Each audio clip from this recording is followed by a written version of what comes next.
Kabanata 2071.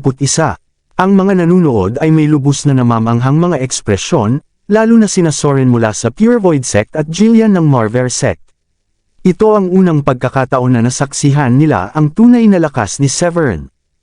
Ang mga tsismis tungkol kay Severin na humarap kina Uzer at sa iba pa sa isang laban na 3 laban sa isa ay itinuring lamang nilang pagmamalabas, at pinagtatawanan ng sinasabing kakaibang kakayahan niya. Kung tutuusin, kapwa kilalang level 9 Supreme Saint sina Uzer at Sean, at hindi dapat sila mahirapan laban sa isang level 7 Supreme Saint tulad ni Severin. Gayunpaman, ang kabiguan ni Uzer at Sean na madaig si Severin kahit inilabas na nila ang buong lakas nila ay nagdulot kina Jillian at Soren ng pagdududa kung sila ba ay nagkakaguni-guni. Pagkatapos makabawi mula sa pagkabigla, mahinang bulong ni Soren na ang batang ito ay isang halimaw. Itinuturing ni Soren ang sarili bilang isang malakas na individual, ngunit kahit siya ay nakaramdam na hindi magiging madali ang harapin ang nakakatakot na pag-atake ni Uzer kanina. Si Severin naman ay ginawa iyon ng walang kahirap-hirap. Sa tabi niya, si Jillian na may manipis na belo sa mukha ay nawala ng masabi sa sobrang gulat, na nakabuka ang bibig. Ipininta ng mga tsismis si Severin bilang may kakayahang pilitin si Tobias na umatras, ngunit ang ipinakita niya ngayon ay higit pa roon. Ang masaksihan siyang makipagsabayan sa 2 level 9 Supreme Saints ay hindi na lamang kahanga-hanga. Ito ay tunay na nakakatakot, lalo na't isang antas ang baba niya sa kanila. Sa talaan, bawat pag-angat ng antas, gaano man kaliit, ay nangangailangan ng pag-activate ng mga meridian, pagpapatibay ng kaluluwa, at pagkondensa ng espiritual na kapangyarihan ng langit at lupa para sa sariling paggamit. Ang agwat sa pagitan ng bawat antas ay parang isang malalim na bangin. Bagamat may ilang henyo na kayang lampasan ang kanilang antas sa labanan, sina Sean at Uzer ay mga kilalang prodigy na madaling durugan ang ganoong mga mandirigma. Gayunpaman, si Severin ay nagbibigay sa kanila ng matinding hamon. Ganito kalaki ang pagkabigla ni Jillian. Tumingin siya kina Raymond at Celeste ng litong-lito at nagtanong kung totoo bang kalahating taon pa lamang si Severin sa Grande Uno Sect. Tumango si Raymond nang may pilit ng ngiti at sinabing oo, iyon ay tama. Bilang isang prodigy ng Marver Sect, alam ni Jillian ang mga patakaran ng mga pangunahing sekta ng South Sky. Itinuturing ang Grande Uno Sect bilang pinuno, kaya napakahigpit ng pamantayan sa pagpasok. Tanging ang mga umabot sa antas ng Supreme Saint ang kinikilalang elite disciples. Itinanong niya iyon kay Raymond upang tiyakin kung gaano katagal inabot ni Severin upang marating ang kasalukuyan niyang antas bilang isang level 8 Supreme Saint. Malalim na napasinghap si Jillian nang makumpirma ang sagot ni Raymond. Paano niya naabot ang antas na iyon sa loob lamang ng kalahating taon? Isa siyang halimaw. Habang lihim na hinahangaan ni Jillian at ng iba pa ang talento ni Severin, isang munting lawa na kumikislap sa kidlat ang sumayaw sa paligid niya, dahilan upang magmukha siyang isang Diyos ng kulog. Ang mga kidlat sa paligid niya ay kumikislap at nakakasilaw, na parang mga lintik na gumuguhit sa langit. Matapos i-activate ang kanyang element constitution at ilabas ang kanyang pinakamalakas na alas, nagpakita si Uzer ng isang masamang ngiti at sinimulan ng isipin ang pagkadurog ng katawan ni Severin sa harap niya. Sinabi ni Uzer na ang kanyang dalawang espiritual na kayamanan ay nakapatay na ng maraming halimaw na kasing lakas ng level 8 Supreme Saint. 2 level 9 Supreme Saints na rin ang nagwakas sa parehong kapalaran dahil sa mga kayamanang ito. Isang pribilehyo ang mamatay sa mga sandatang ito. Pagkatapos niyang magsalita, ang munting lawa ay tumibok ng masidi at lumaki, at naglalabas ng nakakatakot na aura. Ang nakakatakot na mga kidlat ay nagpayanig sa nakapaligid na espasyo, at nanlamig ang mga mata ni Uzer nang makita niyang ganap nang na-activate ang Thunderbolt Pool. Itinaas niya ang kanyang kamay ng walang pag-aalinlangan at ibinagsak ito patungo kay Severin, na sinasabing mamatay ka. Ang lupain ay tila gumalaw habang libo-libong mga kidlat ang umuungal at dumadagandong sa buong lugar ng pamana ni Wildfire. Naramdaman agad ni Severin ang panganib ng itutok ni Uzer ang Thunderbolt Pool sa kanya. Napuno ng nagkakandiring galit ng Thunderbolt Pool ang kanyang paningin. Daang-daang lilang banal na kidlat ang bumulusok mula sa kalangitan, na karamihan sa mga ito ay kasing laki ng mga balde. Sa bawat pagbagsak ay may kasamang shockwave, at ang lakas ng epekto ay hindi masukat. Nahati ang hangin sa paligid, at sumiklab ang malalakas na ugong ng hangin na umiikot kasabay ng marahas na puwersa ng banal na kidlat. Hindi natinag sa eksenang nasa harap niya, hinipon ni Severin ang gitna ng kanyang mga kilay at ipinatawag ang Dark Gold Bell. Nagpakita ito sa kanyang kamay at mabilis na lumaki hanggang sa magmukhang isang bundok. Ang tila payak nitong tansong ibabaw ay kumikislap sa kaakit-akit na gintong liwanag, at hindi mabilang na misteryosong aura ang nagsanib upang bumuo ng isang matibay na umiikot na hadlang. Umalangaw-ngaw ang nakakabinging tunog ng kampana habang bumabangga ang mga banal na kidlat sa kalasag na nilikha ng Dark Gold Bell. Sa bawat banggaan ay may kasamang malalakas na pagsabog ng tunog at pagyanig na nagpayanig sa lupa sa ilalim ng kanilang mga paa. Nabigo ang mga kidlat ni Uzer na makalusot sa depensa ng Dark Gold Bell, at unti-unting napalitan ng pagkabigo ang kanyang ekspresyon habang nakalutang siya sa ere, nagwawala ang kanyang buhok sa hangin. Ang Thunderbolt Pole ay perpektong umaayon sa kanyang lakas, at hinahayaan siyang kontrolin ang mismong kidlat na isinilang mula sa kapangyarihan ng langit at lupa. Kahit ang isang Level 9 Supreme Saint ay hindi ligtas sa galit nito, ngunit si Severin at ang kanyang karaniwang uri lamang na Dark Gold Bell ay nanatiling walang gasgas. Tumanggi si Uzer na sumuko. Sinabi niyang sundin ang kanyang utos sa mga kidlat. Sa sumunod na sandali, muling umalangaw-ngaw ang Thunderbolt Pole na kasing laki ng burol at nagbuga ng panibagong ulan ng lilang mga kidlat. Kasabay nito, inactivate niya ang Demon Blood Gourd sa kanyang kamay, at naglabas ng isang rumaragasang daloy ng enerhiya na umikot sa paligid niya at humubog sa 12-dosenang matutulis na talim na lumipad patungo sa kanyang kalaban. Damaloy ang lakas ng kanyang natamong antas sa buong katawan niya habang tila kumikislap sa kidlat ang kanyang mga mata.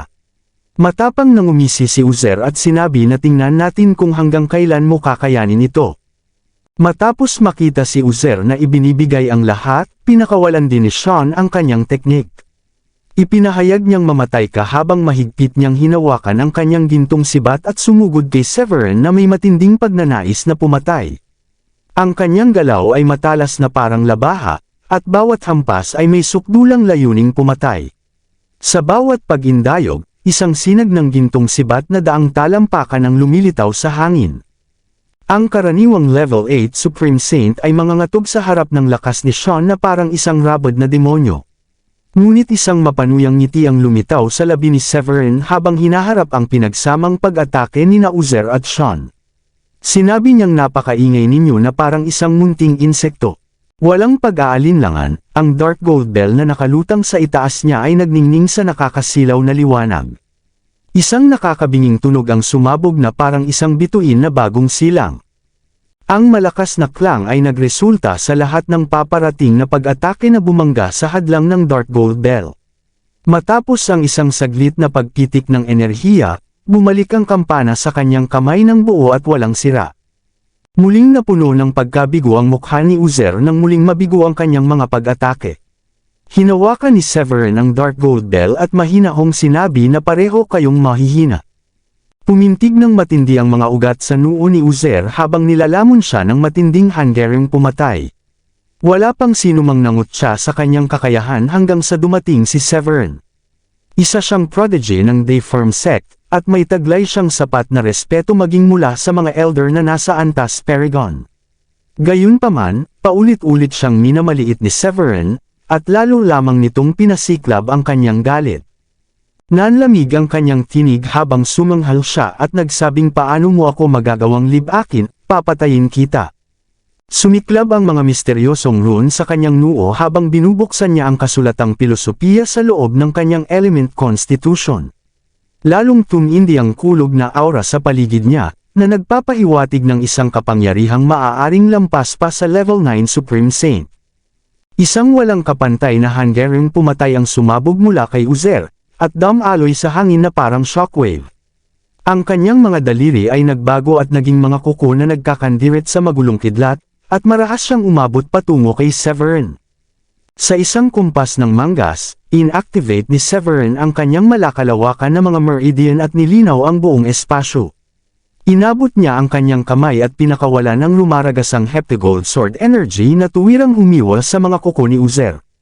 Nabalisa si Uzer nang makita niyang walang kahirap-hirap na napigilan ni Severin ang kanyang mga pag-atake. Dahil may iba pang mga prodigy tulad nina Jillian at Soren na naghihintay upang agawin ang pamana, ang isang matagal na labanan ay maaaring umubos sa kanyang espiritual na kapangyarihan at makasagabal sa kanyang pagsisikap na makuha ang alinman sa mga relikya ni Wildfire. Habang kumukulo ang kanyang dugo, ang nagkakandiring kidlat mula sa Thunderbolt Pool na kasing laki ng bundok sa itaas niya ay nagmistulang isang Thunderbolt Tribulation na nagpapakilabot sa sinumang makakita. Ayaw magpatalo sa kanyang kapantay, pinakawalan din ni Sean ang kanyang aura, at ang presyon ng kanyang level 9 Supreme Saint na antas ay kumalat sa loob ng ilang milya. Ang gintong sibat sa kanyang kamay ay nagningning na parang isang munting araw na handang tumama.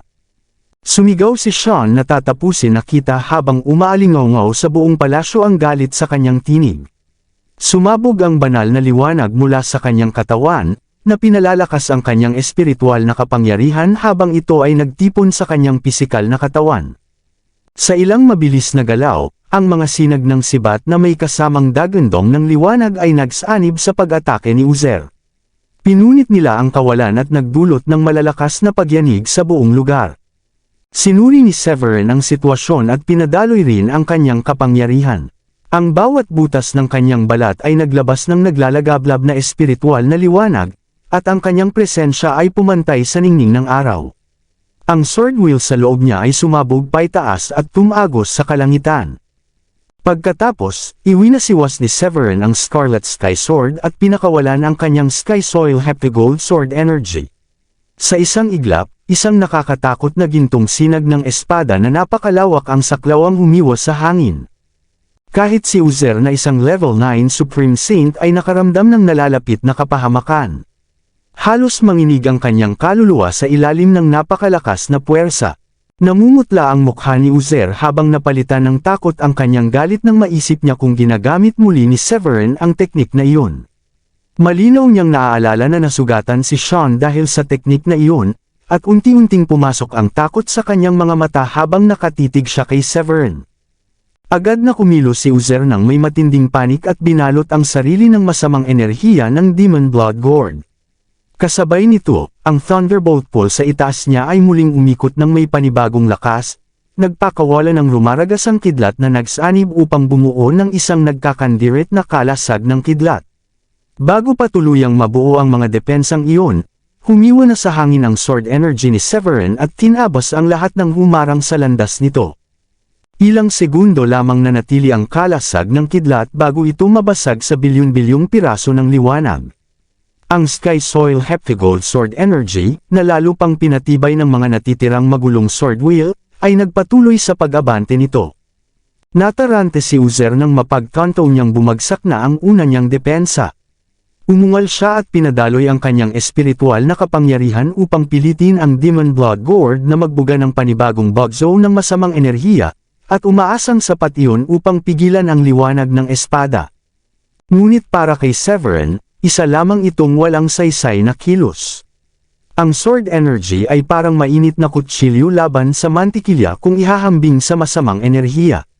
Madali nitong hiniwa ang enerhiya ng Demon Blood Gourd at winasak ang masamang aura nito sa isang iglap. Nang masaksihan ang tuluyang pagbagsak ng kanyang mga depensa, bumalot ang matinding takot sa mukha ni Uzer habang sinubukan niyang umiwas sa huling sandali, kahit alam niyang wala itong saysay. Mabilis na papalapit ang liwanag ng espada, at ramdam na niyang tumitindig ang kanyang balahibo. Sa isang kisap mata, ang shockwave mula sa banggaan ay nagpalipad kay Uzer. Nang tuluyan siyang bumagsak sa lupa, bumulwak ang dugo mula sa kanyang bibig habang hindi mapigil ang manginig ang kanyang mga kamay. Ginawa niya ang lahat upang salagin ang pag-atake at ginamit ang Thunderbolt Pool upang tiisin ang tama. Sa kasamaang palad, walang saysay ang lahat ng iyon dahil ang magulong sword wheel sa loob ng sword energy ay hindi hamupa. Malubhang sugat ang kanyang tinamo, at labis na nabawasan ang kanyang espiritual na enerhiya. Wasak at duguan ang katawan ni Uzer. Puno ng sugat ang kanyang laman, at hindi mapigilan ang kanyang panginginig habang patuloy siyang tinutusok ng mga natitirang sword wheel. Nilamon siya ng takot at tuluyan niyang naunawaan kung gaano talaga kalupit at nakakatakot ang tunay na lakas ni Severin. Sumuko si Uzer at sinabi niyang isa kang tunay na henyo, Severin, at iyon na ang pamana. Ang kanyang tinig ay nanginginig sa gulat at takot. Napakalapit niya sa kamatayan kaya ang ideya pa lamang na harapin muli ang talim ni Severin ay sapat na upang manginig siya sa sindik. Ayaw na niyang makipagsapalaran pa kay Severin at nagmungkahi ng isang solace yung inaasahan niyang makapagpapalubag sa kanya. Ngunit ngumiti lamang si Severin nang makita iyon. Siya ang may hawak ng kalamangan, at ganap ng talunan si Uzer. Kahit pa magsanib puwersa ito kay Sean, wala pa rin silang laban sa kanya. Ang paghingi ng awa habang abot kamay na ang tagumpay ni Severin ay isang napakawalang muwang na pag-iisip. Huli na, panunuyan ni Severin. Ang maikling pagtanggi ni Severin ay nagdulot kay Uzer ng matinding kawalan ng pag-asa kasabay ng pinakaugat na takot. Tumalon siya sa ere ng walang pag-aalinlangan at nagtangkang tumakas patungo sa labasan ng palasyo. Sa kasamaang palad, hindi siya papayagang makatakas ni Severin. Sa isang kumpas ng kanyang pulso, nagpakawala ang Scarlet Sky Sword ng panibagong bugzo ng enerhiya na humabol sa tumatakas na anyo ni Uzer. Pinunit ng gintong liwanag ang hangin at muling tinamaan si Uzer. Lalo pang nanghina ang dati na niyang sugatang katawan habang patuloy na winawasak ng sword wheel ang kanyang espiritu. Bumagsak ang kanyang antas mula level 9 Supreme Saint patungong level 8, at wala pang palatandaan ng paghinto. Sa sandaling iyon, tuluyan ng nilamon ng matinding panik si Uzer habang papalapit ng papalapit ang anino ng kamatayan. Sumisigaw si Uzer na isa siyang prodigy ng Dayform sect at hindi siya maaaring patayin. Puno ng takot ang kanyang sigaw habang siya ay tumatakas at desperado na nagmamakaawa na manatiling buhay. Maraming salamat sa lahat ng sumusubaybay. Please subscribe and follow my YouTube and Facebook channel, Filipino Novel. Maraming salamat po. Kabanata 2075. Hindi natinag ang pasya ni Severin sa kabila ng mga pagsusumamo ni Uzer. Tumugon ang Scarlet Sky Sword at naglabas ng hindi mabilang na mga kislap ng espiritual na liwanag. Sa sumunod na sandali, isang naglalagablab na sinag ng gintong liwanag ang bumulusok paitaas sa kalangitan at nilinaw ang buong lugar. Ang mga nasa labas na abala sa maiinit na labanan para sa mga espiritual na kayamanan ay sandaling huminto, at nabigla sa bigla ang pagbabago. Noong una, biglang dumilim ang langit, ngunit kalaunan ay nagliwanag ito sa nag-aapoy na ningning. Ang tanging makikita ay isang anyong parang araw na nagliwanag sa buong lugar. Nagtanong ang ilan kung ano iyon. Sinabi ng iba na napakalakas ng sword energy. May nagsabi ring ito ay dapat na teknik ng isang prodigy, at sapat na ang tumingin lamang dito upang lumunin ng nakapanlulumong kapangyarihan. Isang sabayang bulalas ang umalangaw mula sa mga praktisyoner na pawang mausisa sa nasaksihang eksena. Samantala, sa loob ng palasyo, lumaki sa matinding takot ang mga balintataw ni Uzer habang pinagmamasdan niyang muling pinakawala ni Severin ang nakakatakot na liwanag ng espada. Tumindig ang balahibo niya habang binalot siya ng malamig na pakiramdam ng nalalapit na kamatayan. Nakatuon ang kanyang takot na tingin kay Severin habang sumigaw siya kung sigurado ba itong nais gawing kaaway ang Dayform sect. Hindi na naghintay ng sagot si Uzer. Inipon niya ang bawat patak ng kanyang lakas at lumipad patungo sa labasan ng palasyo bilang isang guhit ng liwanag. Wala nang halaga ang mga relikya ni Wildfire. Ang tanging mahalaga ay ang mabuhay. Napatunayan na ang lakas ni Severin ay hindi kayang lampasan. Halos umabot na ito sa antas ng isang bagong breakthrough na Paragon, kahit na si Severin ay isang level 8 Supreme Saint lamang. Ang magulong Sword Wheel at Sky Soil Heptagold Sword Energy na pinakawalan ni Severin kanina ay nag-iwan kay Uzer ng matinding trauma. Ang pagtakas na lamang ang tanging pag-asa niyang mabuhay. Habang papalapit si Uzer sa pasukan ng palasyo, umangat sa ere si Severin na may matinding hangarin na pumatay sa kanyang mga mata. Inakala mo bang makakatakas ka? Sa isang indayog ng kanyang braso, muling nagpakawala ang Scarlet Sky Sword ng bugzo ng enerhiya na humiwas sa kalangitan bago bumagsak patungo kay Uzer na may hindi mapipigilang puwersa. Umabot na sa hangganan ng sugatang katawan ni Uzer, at mabilis ding bumabagsak ang kanyang antas. Ang bawat hibla ng kanyang pagkatao ay sumisigaw ng panganib, at umabot na sa sukdulan ng kanyang desperasyon. Nagpakawala siya ng napakaraming espiritual na enerhiya mula sa kanyang energy core na halos marinig ang bugzo nito. Sa kasamaang palad, patuloy siyang hinabol ng walang awang sword wheel na walang balak huminto. Ang matalas na sword wheel na nagmumula sa gintong sinag ay puno ng mapanirang lakas, na taglay ang galit ng langit mismo. Ito ay itinadhana upang lipulin ang lahat ng humarang sa landas nito. Dahil sa mapang-api na presensya ng papalapit na liwanag ng espada, nilamon ng kawalan ng pag-asa si Uzer habang sumisigaw siya ng hindi. Habang naglalaho ang alingawngaw ng kanyang takot at pagsuway, biglang nagliwanag ang buong kalangitan. Lumabas ang liwanag ng espada mula sa palasyo at tinamaan ang katawan ni Uzer na parang isang ibon na nilamon ng dragon. Nilamon ng sword light si Uzer. Nang maglaho ang liwanag, wala na ang anyo ni Uzer. Mga naglalakihang bitik na lamang ang natira, kasabay ng umiikot na malalakas na hangin at elementong enerhiya. Si Uzer, ang prodigy ng Dayform sect, ay nakatagpo ng kanyang trahedyang wakas. Ang kanyang kamatayan ay kumalat sa lugar na parang isang shockwave, na nag-iwan sa hindi mabilang na mga practitioner sa matinding pagkabigla. Mahirap para sa kanila na paniwalaan na napatay siya sa kamay ni Severin ng Gronde Uno sect. Lahat ng naruroon sa lugar ay nasaksihan ang kanyang huling at desperado na sigaw. Napasinghap ang ilan habang sinasabi na patay na si Uzer, ang prodigy ng Dayform sect. May nagsabi na hindi sila makapaniwala na ang isang level 9 Supreme Saint ay namatay ng ganoon lamang. Mayroon ding nagsabing nakakagulat na isang hiwa lamang ang kinailangan upang patayin ang isa sa mga prodigy ng South Sky. May nagtatanong kung gaano ba talaga kalakas si Severin ng Gronde Uno sect. May nagsabi rin na tiyak na magkakaroon ng malaking pagbabago sa balanse ng kapangyarihan sa South Sky. Ang lahat ng practitioner sa loob ng palasyo ay lubos na nayanig sa nangyari. Maging mga miyembro ng apat na dakilang sekta, mga elite disciple mula sa dalawang pamilya, o mga walang kinabibilangang disipulo, lahat ay lubhang nagulat matapos masaksihan ang pagbagsak ng isang prodigy. Binalot din sila ng takot kay Severin. Kung kaya niyang patayin ang isa sa mga nangungunang prodigy ng South Sky, walang makapagsasabi kung gaano pa kalakas ang tunay niyang kakayahan. Ang ingay at usapan na kanina lamang ay pumupuno sa paligid ay tuluyan ng nawala, at napalitan ng ganap na katahimikan ang buong lugar. Si Soren, ang pinuno ng Pure Void sect, ay nakangangahabang puno ng hindi paniniwala ang kanyang mukha. Samantala, si Jillian ng Marver sect ay nakatitig ng tulala, habang ang takot ay unti-unting lumalalim sa kanyang mga mata. Maging sina Celeste at Raymond, na kapwa mula sa parehong sekta ni Severin, ay hindi rin maitago ang kanilang pagkabigla sa naganap. Sa mas malayong bahagi, ang level 8 Supreme Saint na si Sandy, kasama ang iba pang mga disipulo mula sa apat na dakilang sekta, ay hirap na hirap unawain ang kanilang nasaksihan, at tila nabura ang laman ng kanilang isipan.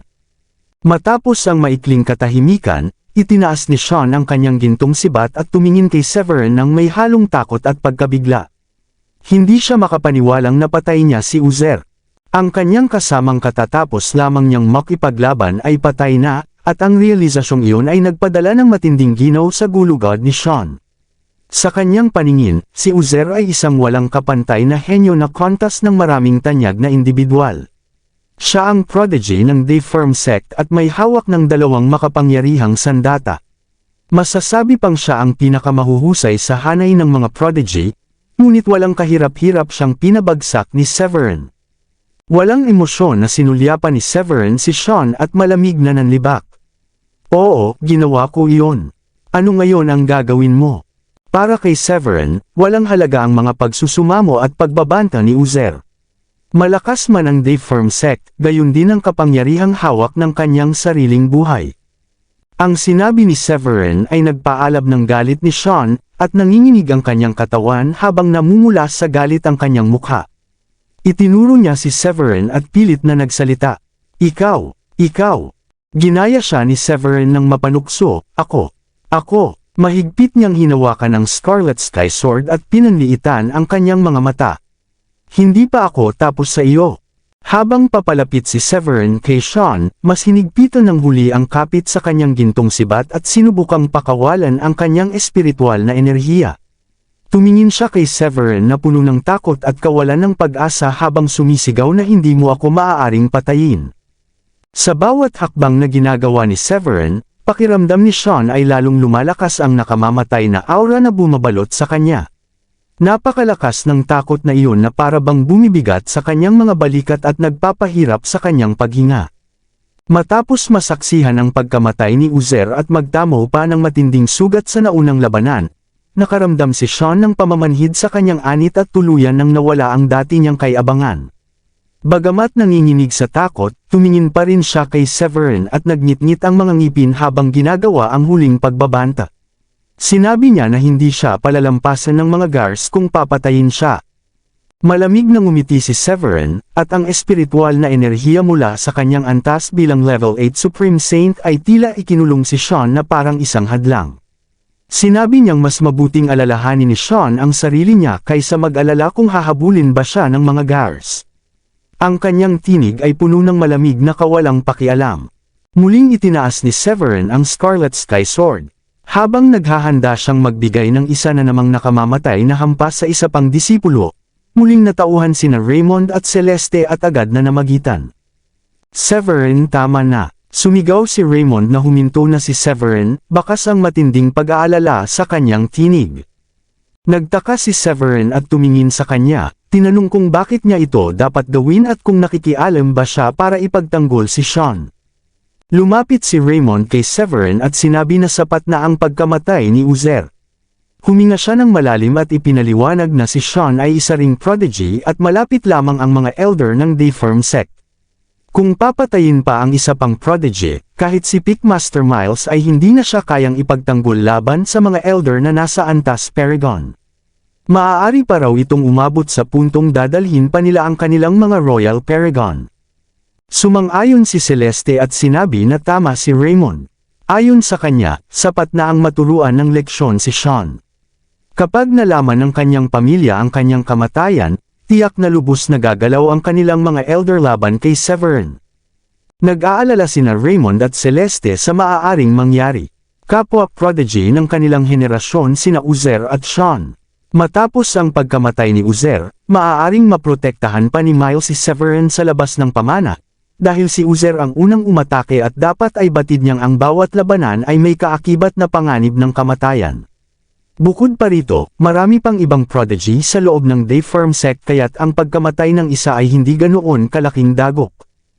Ngunit ang pagpatay sa isa pang mataas na personalidad tulad ni Sean ay maaaring magpasiklab ng isang hindi mapipigil na tunggalian, sapagkat si Sean ang tagapagmana ng mga Gar at ang nag-iisang anak ng pinuno ng pamilya. Tiyak na mababaliw sa galit ang ama ni Sean kung siya ay mapapatay. Kahit si Miles ay hindi kakayanin ang pinagsamang galit ng mga Gar at ng Dayform sect. Tila napaisip si Severin sa sinabi ni Raymond. Matapos ang isang tensyosong katahimikan, unti-unting nawala ang nakamamatay na kislap sa kanyang mga mata. Tinitigan niya ang nanginginig na si Sean at marahas na nagsalita na napagpasyahan niyang putulin na lamang ang isa nitong braso sa halip na patayin siya, at dapat itong magpasalamat sa kanyang kapalaran. Pinakawalan ni Severin ang Scarlet Sky Sword at isang kumikislap na liwanag at humiwa pababa sa balikat ni Sean. Isang matinding sakit ang damaloy sa kanyang katawan bago pa man siya makareact. Napanood niya nang may matinding sindak ang kanyang kanang braso na bumagsak sa lupa. Bumulwak ang dugo mula sa sugat at napasigaw si Sean sa matinding kirot. Habang pinagmamasdan ni Severin ang paghihirap ni Sean, ibinalik niya ang espada sa kanyang energy core at pinalayas ang sugatang si Sean sa isang kumpas ng kamay. Sinabi niyang umalis na siya. Pinulot ni Sean ang naputol niyang braso at tumingin kay Severin nang may matinding galit at hinanakit. Alam niya ang karagdagang alitan ay maaaring humantong sa mas masahol pa kaysa sa pagkawala ng isang braso, kaya't may mabigat na loob siyang umalis ng palasyo.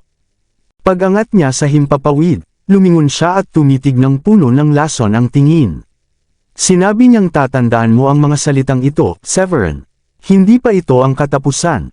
Magbabayad ka para rito. Ang kanyang sigaw ay umalangaw sa hangin bago siya tuluyang naglaho bilang isang guhit ng liwanag sa kalangitan. Ang eksenang iyon ay agad na umagaw ng pansin ng mga practitioner na nagtipon sa labas. May nagsabing nawala ng isang braso si Sean. May nagtaka kung ganoon ba talaga kalupit ang mga labanan sa loob ng palasyo at kung bakit sunod-sunod na namamatay at nasusugatan ang mga prodigy.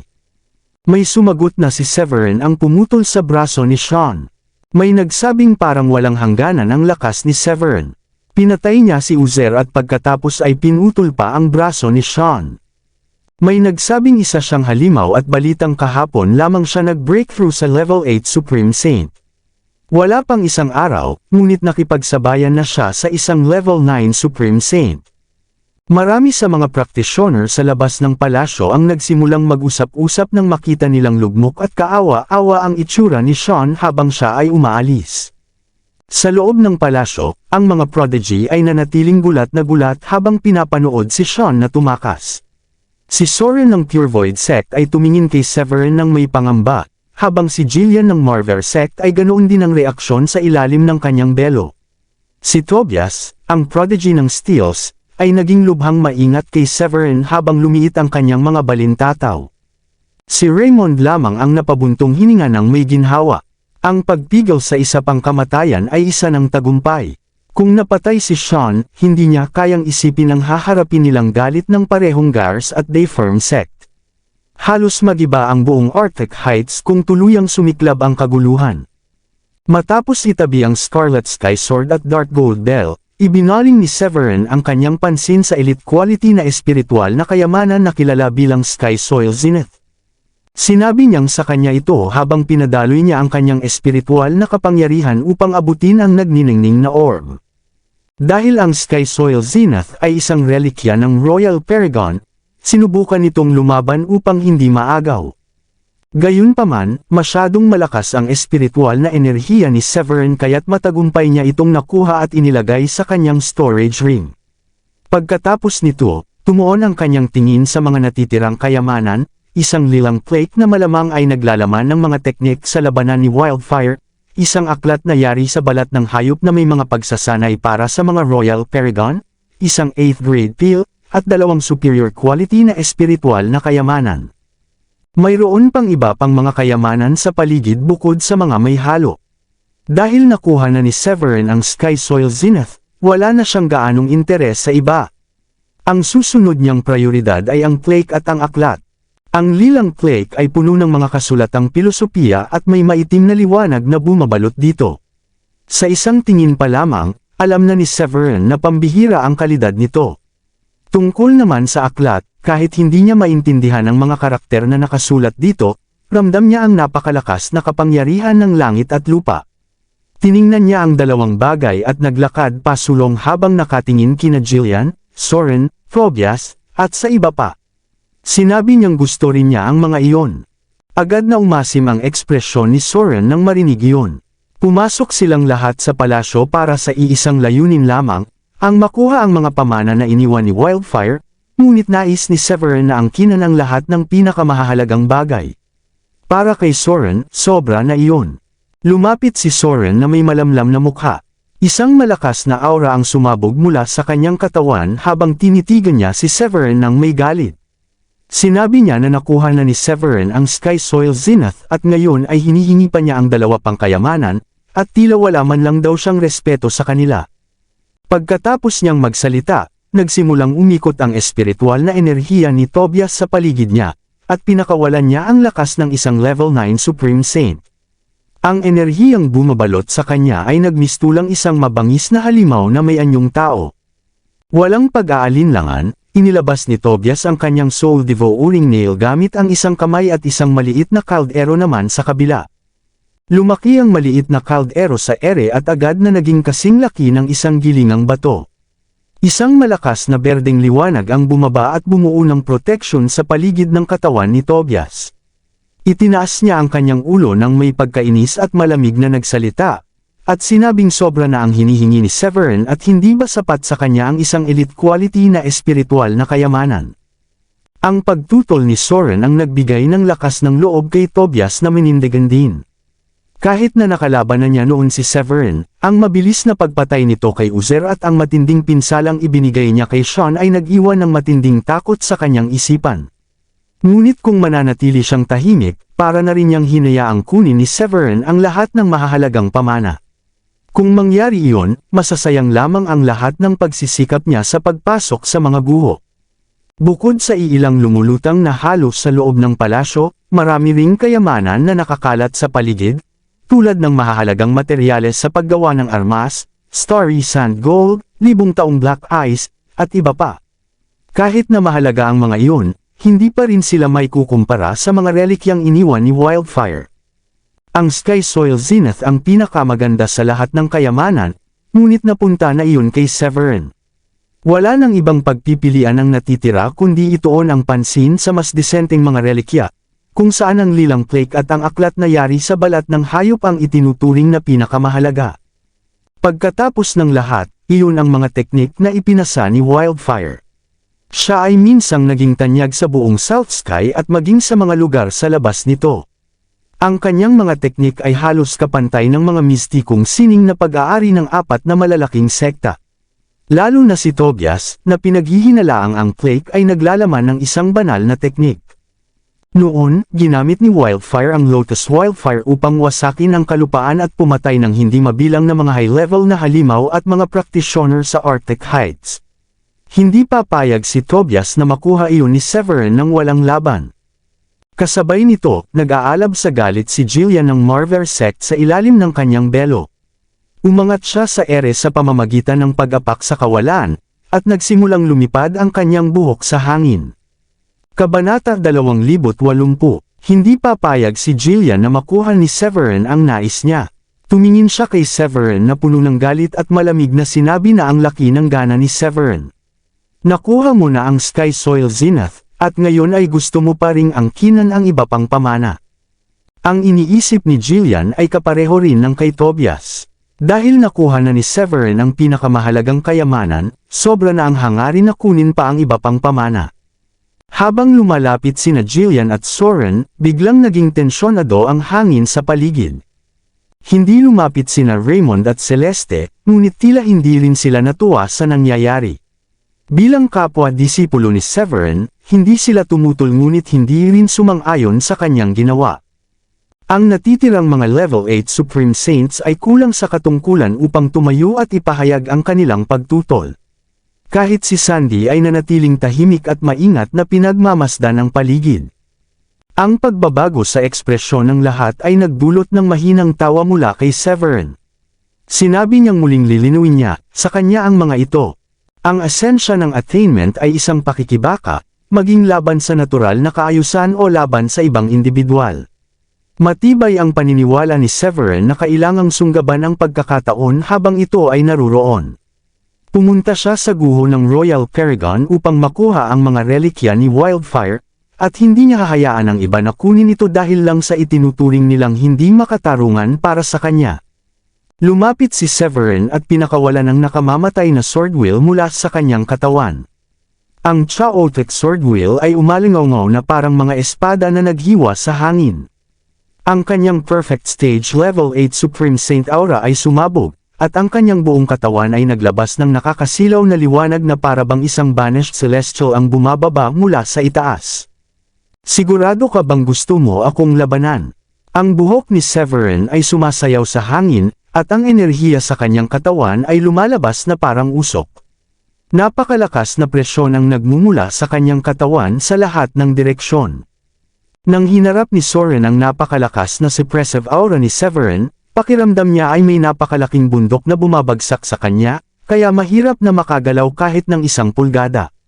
Matapos ang maikling panloob na laban sa sarili, tumingin siya kay Severin na may galit na ekspresyon at mabilis na kinwenta ang kanyang tsansa ng panalo, na itinuring niyang napakaliit.